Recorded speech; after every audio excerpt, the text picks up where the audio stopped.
The cystic fibrosis community is invited to participate in a series of videos and podcasts on individuals that are living, breathing, succeeding with cystic fibrosis. This video, Running for CF, was made possible through an unrestricted educational grant from Genentech to the Boomer Esiason Foundation. Today you will meet Colleen Caul, an actress from St. Louis, Missouri, and the founder of the Rose Foundation. Colleen recently ran from St. Louis, Missouri to New York City in honor of her sister Katie, who has cystic fibrosis. Colleen ran 1,000 miles in 65 days, covering 7 states, all for one dream: to cure cystic fibrosis. Hi, I'm Colleen Caul, and I'm from St. Louis, Missouri. I grew up in a big Irish Catholic family. I'm an actress, and I also teach ballroom dance to 5th graders. I have 2 sisters and 1 brother, and my baby sister, Katie Rose Caul, is 17 years old, and she has cystic fibrosis. Katie inspired me to embark on a 65-day run for cystic fibrosis. I was never a runner, never an athlete. I was always the actress and the dancer of the family. Until Katie turned 10 years old. In 2004, our uncle, who's a big marathon runner, decided to coach Katie how to run. So every Saturday they'd meet at the track and they would run. And in the beginning, she really did not enjoy this at all. It was just one more thing she had to do because she had CF. And when I came home to St. Louis for Thanksgiving that November, I decided to run with them to make Katie feel less badly about having to go out on a holiday morning and run. And it was that morning that I shared with them my desire to someday run a marathon. It had always been on my bucket list. And with Katie starting to run, it inspired me to start training. So I started training and ran Chicago's marathon in '05 for Team Cystic Fibrosis, and completely fell in love with it. So really it was Katie's fault for Run for Roses. She's the one who instigated it all.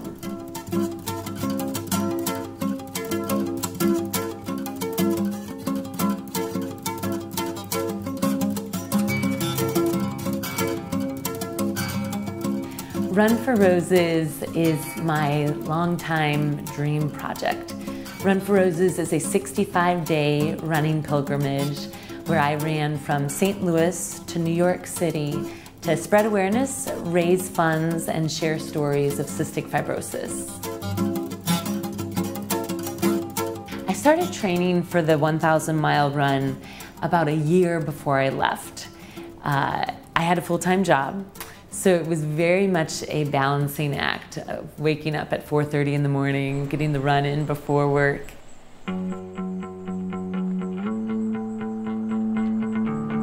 I was the only one running for the entire 65-day run, but the best days were when different people came out to meet me along the run. The first day, Katie, my little sister, and a few of her friends and a few of my friends, we had this whole posse of us, ran the first 3 miles. And it was really hot that day. It was 110 heat index in St. Louis, hottest day of the year. So after the 3 miles, everyone kind of said goodbye. And then throughout the journey, different people would come out and walk with me. So I had company along the way.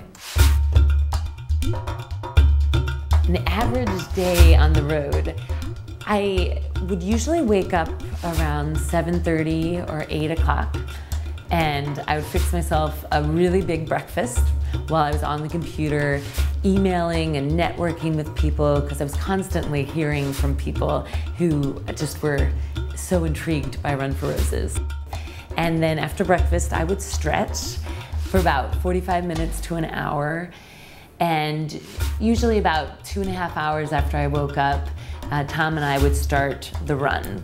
And he would drive me to the point where we had left off the day before, the exact point. And on an average, I would jog 15.5 miles a day.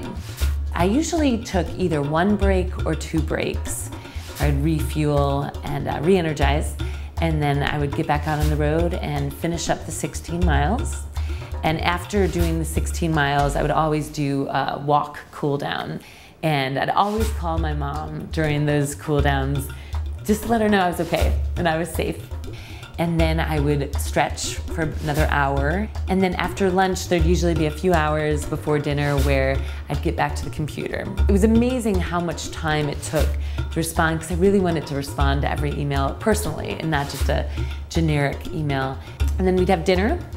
And then I would try to be in bed by 8, but it was always more like 10 or 11, and then start the day again the next day. I was spending 3 hours a day just stretching. And this was crucial to keeping me healthy and strong and able to do the 16 miles the next day. And I thought it was a really interesting parallel to what Katie has to do every day. Her Pulmozyme treatments, her vest, airway clearance, her running as well. And every day she has to get up so early before school to get that in, and then before bed. And I think the amount of time that I had to focus to the stretching just made me appreciate more what she does on a daily basis. The most memorable moment for Run for Roses was when I was running through Ohio, and there were 2 days that were back to back where families contacted me that they wanted to run with me. The first day, a woman, beautiful woman with 2 just gorgeous little kids with cystic fibrosis, met me at 9 o'clock in the morning, and they were 12 and 13 years old. And Austin ran and Trey biked, and we started along the road, and this was a pretty big road. I think we were on 22 at the time. So I was a little nervous because these, sweet little kids that the mom entrusted me with are just, I made sure I was to the right of them. But they were fierce, and they went 4 miles with me. And at mile 2, Trey threw his bike in his mom's car, decided he wanted to run too. And then the very next day, Lisa calls me and she says, I want to run with you and my son. Lisa's 34 years old, has cystic fibrosis. So she and her best friend and her cute 13-year-old son drove 3 hours from their little town in Ohio to where we were at our route. That was a very special family to me.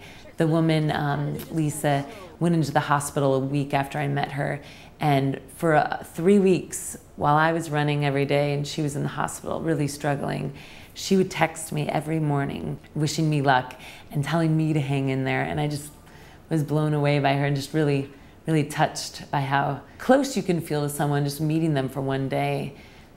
So that was definitely the most memorable moment, getting to run with both of those families.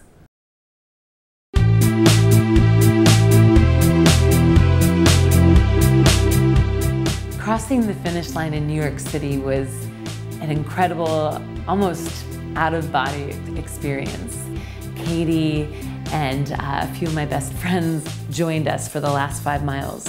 And the best moment when we ran around the corner of 67th Street, we're running towards our family and friends who had all flown in. They had this big banner, and Katie spots her 4 best friends who flew in from St. Louis to surprise her at the finish line.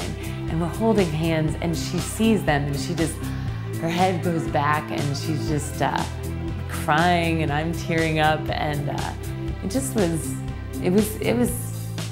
was definitely up there in the top 5 moments of my life.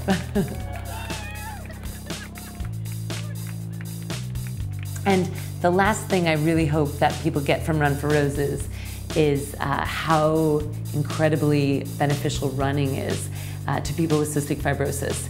It's put Katie's lung functioning the highest and the best it's ever been at, even though CF is a huge challenge. And there are many times we wish we didn't have to deal with this, but what I'm learning is that everyone in this world has something hard that they have to deal with on a daily basis. And so CF is our families, but nothing can get in the way of you living a happy life.